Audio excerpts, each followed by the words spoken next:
আল্লাহ রাব্বুল আলামিন বলেন, ওয়া ইয আখাযাল্লাহু মিসাকাল্লাযীনা উতুল কিতাবা লাতুবাইয়িনুন্নাহু লিন-নাসি ওয়া লা তাকতুমুনা। আল্লাহ রাব্বুল আলামিন সবার থেকেই প্রতিশ্রুতি নিয়েছেন যাতে করে বিশ্বনবী মুহাম্মদ আরবি সাল্লাল্লাহু আলাইহি ওয়াসাল্লামের আগমনের কথা গোপন না করে, বিশ্বনবী মুহাম্মদ আরবি সাল্লাল্লাহু আলাইহি ওয়াসাল্লামের আগমনের কথা সবার সামনে প্রকাশ করে দেয়। এজন্য সব নবীদেরকে বিশ্বনবী সাল্লাল্লাহু আলাইহি ওয়াসাল্লামের আগমনের সুসংবাদ আল্লাহ রাব্বুল আলামিন নিয়ে দিয়েছেন।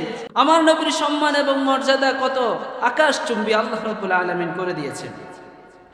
আবার বিশ্বনবী বলতেন, আনা দাওয়াতু আবি ইব্রাহিম, আমি আমার বাবা হযরত ইব্রাহিম আলাইহিস সালাতু ওয়াস সালামের দোয়ার ফসল। হযরত ইব্রাহিম আলাইহিস সালাতু ওয়াস সালাম দোয়া করে গেছেন, তার এই দোয়ার বদৌলতে আল্লাহ রাব্বুল আলামিন দুনিয়ার জমিনে আমাকে প্রেরণ করেছেন।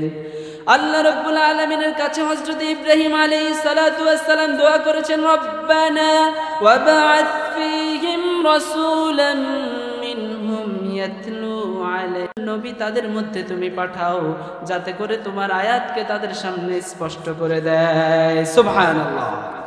এই নবীর মর্যাদা আল্লাহ রাব্বুল আলামিন হযরত ইব্রাহিম আলাইহিস সালাতু ওয়াস সালামের দোয়ার মাধ্যমে দিয়েছেন এবং হযরত মুহাম্মদ আরবি সাল্লাল্লাহু আলাইহি ওয়াসাল্লাম তিনি বলেন, আমি হযরত ঈসা আলাইহিস সালাতু ওয়াস সালামের ভবিষ্যৎবাণীর ফসল। হযরত ঈসা আলাইহিস সালাতু ওয়াস সালাম ভবিষ্যৎবাণী করেছেন, ইন্নী রাসূলুল্লাহি ইলাইকুম মুসাদ্দিকান লিমা বাইনা ইয়াদাইয়া মিনাত তাওরাতি ওয়া মুবাশশিরাম বিরাসূলিন ইয়াতি মিন বা'দি ইসমুহু আহমদ। হযরত ঈসা আলাইহিস সালাতু ওয়াস সালাম বলেন, আমি হচ্ছি তোমাদের কাছে সত্য নবী, সত্য নিয়ে এসেছি।